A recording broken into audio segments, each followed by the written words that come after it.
Olá, eu sou Sabrina Dalmolin e estamos de volta com o nosso programa Plástica Sem Segredo com o Dr. Pablo Huber.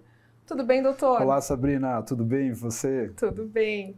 Doutor, hoje nós vamos conversar sobre um tema que eu acredito ser muito especial para muitas pessoas que estão em busca do seu eu, né? Sim. Que são cirurgias para pessoas transgêneros, que é a frontoplastia, é isso? Frontoplastia feminizadora. Isso mesmo. É isso? Como o próprio nome sugere, é a feminização da face. Isso, mais especificamente a feminização do terço superior da face. Na minha opinião, né, como cirurgião plástico que atua, que atende pessoas transgênero nesse processo de adequação de gênero, né, de características externas de gênero, na minha opinião, para as mulheres transgêneros, depois do aumento mamário, né, as mamas têm um apelo significativamente feminino, mas depois do aumento mamário, eu acredito que a frontoplastia feminizadora é uma das cirurgias com mais impacto na vida e na aparência dessas pessoas, porque muda completamente o aspecto, né, tira totalmente o aspecto masculino da face, tem outros elementos da face que direcionam para um aspecto masculino, mas eu acredito que o terço superior seja um dos mais importantes. Qual que é a característica, o que difere a face masculina da feminina? Então, até a puberdade, a face de meninos e meninas ela é praticamente idêntica. Né? Você diferencia meninos e meninas não por algum traço facial específico, mas geralmente nas meninas com cabelo mais longo, uso de brinco, uso de outros adereços. Né? O surgimento da puberdade nos meninos com a produção de testosterona, o esqueleto facial em desenvolvimento, ele sofre muita influência da testosterona e vai atingir as características masculinas. Então, especificamente na frontoplastia, o que a gente vê as principais diferenças, as mais básicas? A linha capilar, certo? Nas mulheres, elas têm uma linha capilar mais baixa e em forma de C, geralmente. Os homens têm uma linha capilar um pouco mais alta, com entradas temporais em forma de M, certo? A posição das sobrancelhas e a forma das sobrancelhas, as mulheres têm sobrancelhas mais altas e mais arqueadas. Aí um elemento bem importante, que diferencia bastante, é o que se chama de bossa frontal, que é essa região entre as sobrancelhas, englobando a porção medial das sobrancelhas. Os homens têm essa região geralmente proeminente, tem um degrau entre o resto da testa e essa região da bossa frontal, aqui na região da glabela. Certo? As proeminências orbitárias laterais, que os homens têm bem saliente e as mulheres têm mais arredondado, né? Então você percebe que os homens têm uma saliência nessa região e as mulheres têm essa região mais plana, mais arredondada. E junto com as proeminências orbitárias laterais, um dos fatores que eu julgo talvez um dos mais importantes nessa cirurgia que modifica é a forma da órbita. As mulheres têm uma órbita mais arredondada e os homens têm uma órbita mais ovalada em sentido transverso. Os homens têm o diâmetro transverso da órbita maior que o diâmetro vertical e as mulheres têm um diâmetro transverso e o vertical parecidos. Bem, isso é meio complexo, essa análise toda, mas o que traduz essa forma da órbita? É o olhar. Entendeu? Então, aquela conformação de órbita masculina, ela proporciona um olhar mais agressivo, um olhar mais macho mesmo. E a conformação da órbita feminina, ela proporciona um olhar mais dócil, mais feminino. Até algumas pessoas falam um olhar que, de certa forma, lembra um olhar mais materno até. O que a cirurgia altera? Então, o que consiste a frontoplastia feminizadora? Na imagem, a gente pode ter uma noção mais clara de como é feito. Então, é uma cirurgia que, se a paciente tiver indicação de alteração na linha capilar, certo? Nós fazemos a incisão não como a imagem está mostrando, não dentro do cabelo. Nós fazemos uma incisão que se chama pré-capilar, para avançar essa linha capilar. Muitas vezes, para o tratamento da linha capilar, que é diferente para a feminização da linha capilar, muitas vezes só o avanço do couro cabeludo não é suficiente e tem que se lançar a mão também do transplante capilar. Certo? Aí, além disso, é feita a elevação da sobrancelha, tá? Não está diagramado ali no esquema, como se fosse uma cirurgia de rejuvenescimento da região frontal, mas o ponto mais importante da cirurgia é justamente o tratamento ósseo, como a gente vê ali no esquema. Na maioria dos pacientes, a gente retira a parede anterior do seio frontal, que é o seio da face que a gente tem aqui nessa região e que faz essa bossa, né, quando ele é super aerado, e desbasta ele e depois fixa com plaquinha e parafuso para baixar. Pode voltar para mim. Para baixar essa região, deixar essa região mais plana, também diminuir o ângulo entre a testa e o nariz, deixar um ângulo mais plano, que as mulheres têm mais plano e os homens mais profundo, e principalmente o tratamento ósseo dessa região lateral da órbita, onde a gente tira essa proeminência e deixa a órbita mais arredondada. E isso muda bastante o olhar da paciente. É uma das coisas, deixa inconfundível, entendeu? Entre a face de uma mulher cis e a face de uma mulher trans, nessa região. Então, num único procedimento de frontoplastia, você consegue fazer toda essa modificação... Modificação do terço superior da face. Interessante. E existe precisa-se fazer algum tratamento ósseo?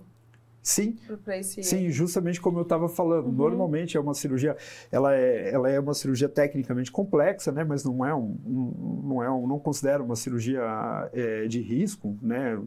De risco maior que qualquer outra cirurgia plástica, mas é uma cirurgia tecnicamente bem complexa justamente por isso, pelo tratamento ósseo, onde se tira essa bossa frontal, essa região aqui, o osso da parede anterior do seio frontal, e se faz a abertura da órbita através do lixamento mesmo dessa região. E como que é a recuperação da mulher trans que está fazendo esse tipo de cirurgia? Sim. Qual o tempo de recuperação e de primeiros resultados visíveis? Sim. O resultado é visível quase que imediatamente. Assim, já na mesa de cirurgia você já percebe um resultado bem evidente, né? Os pacientes, quando elas acordam você olha no espelho, elas já veem que estão diferentes, né? Embora estejam inchadas, né? Mas elas percebem que mudou bastante, que houve uma modificação bem expressiva.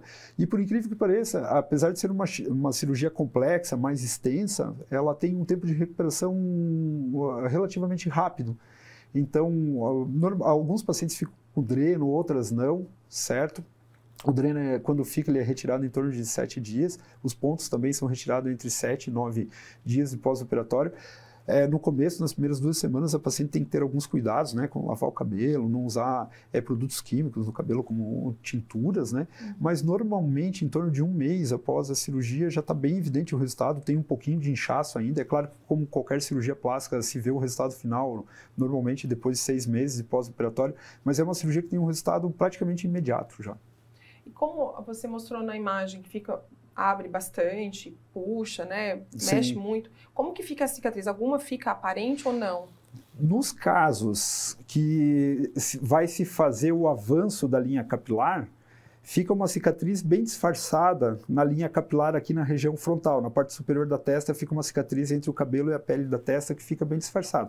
Nos casos que não vai se fazer essa modificação da linha do cabelo, que é a maioria dos casos, na verdade, se faz uma incisão dentro do couro cabeludo, como na imagem, vamos ver ali na imagem novamente. Então, nesse caso, é um caso que não está sendo modificada a linha do cabelo. Então, a incisão foi feita dentro do cabelo, essa cicatriz fica escondida, ela desaparece lá dentro do cabelo, né? Entendi.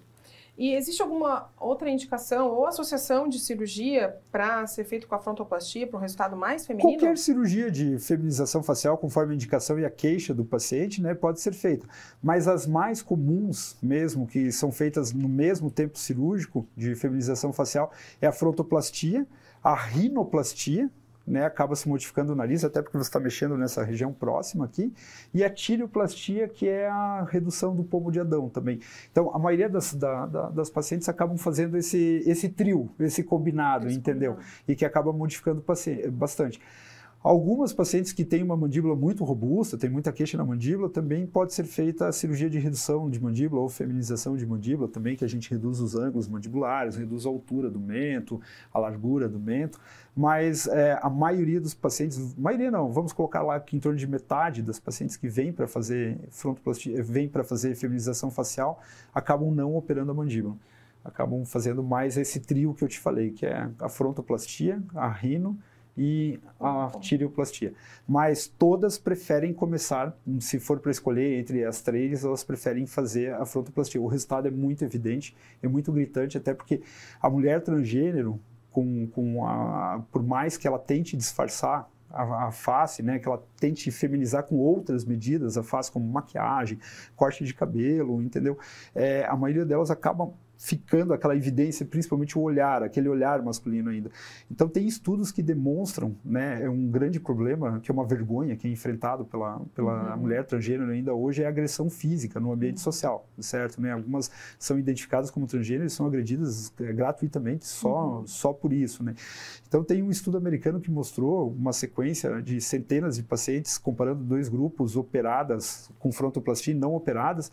Aquelas operadas com frontoplastia eram praticamente não agredidas. E no grupo de não operadas, várias sofriam agressão ou psicológica, verbal, né, moral, no caso, ou agressão física mesmo no ambiente social. O que é um absurdo. Né? É um absurdo, exatamente.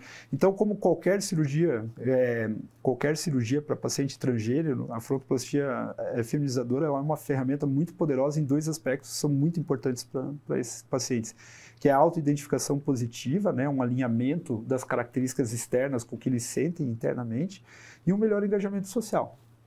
Doutor, na sua experiência, aumentou o número de mulheres transgêneros procurando esse tipo de cirurgia atualmente? Sim. Bom, quanto ao número de mulheres transgêneros, eu acredito que não aumentou. Em torno de 0,5% a 1% da população mundial é transgênero, né? Só que a gente vive, talvez como há uma melhor aceitação por parte da sociedade do fenômeno da transexualidade, essas pessoas estão procurando mais tratamento. Isso fez com que também surgissem mais profissionais que se interessassem pelo assunto e começassem a tratar esse perfil de paciente. Então, é claro, o número de cirurgias vem aumentando cada vez mais. Até porque, conforme se faz mais cirurgias, essa é uma cirurgia relativamente nova no cenário da cirurgia plástica, né? Então, quanto mais nós fazemos, mais experiência nós adquirimos, melhores resultados nós vamos tendo, entendeu? E isso vai fazendo com que mais pacientes procurem também. E pessoas que desejam fazer esse tipo de cirurgia ou outro, nessa parte de feminização ou masculinização, né, para os transgêneros, que queiram se consultar com você, é possível, por exemplo, uma consulta online? É possível fazer? Não só é possível, como é mais comum, né? Como é um tipo de cirurgia plástica que poucos médicos realizam, né? No Brasil, acho que pouquíssimos cirurgiões ainda realizam essa cirurgia. Então, a maioria das pacientes acabam sendo pacientes de fora de Curitiba. Então, a primeira consulta geralmente é online, é uma teleconsulta, né, onde a gente conversa com a paciente, explica para ela como que é o processo, como que funciona, dá as diretrizes para preparar. É uma cirurgia que nós precisamos fazer alguns exames de imagem da face no pré-operatório. E aí, antes de operar, se a paciente decidiu mesmo operar, ela achou que é o momento, né, quis marcar a cirurgia, a gente agenda antes da cirurgia, pouco antes da cirurgia, uma consulta presencial, onde eu faço o exame físico mesmo, de palpar, de examinar efetivamente essa pessoa e planejo a cirurgia. Interessante. É muito bacana para quem passa por esse processo poder contar com as cirurgias plásticas e os procedimentos estéticos para se enxergar no gênero que ela se reconhece. Que se reconhece, exatamente. Tá certo, doutor. Muito obrigado por mais uma vez estar aqui presente com a gente, tirando todas as nossas dúvidas, inclusive de pessoas que sofreram, né, com essa parte Essa parte vergonhosa, discriminatória, isso, né? E de poder contar com a sua ajuda e com a sua experiência. Tá bom, Sabrina. Muito obrigado. Até o próximo. Obrigada e até o próximo programa.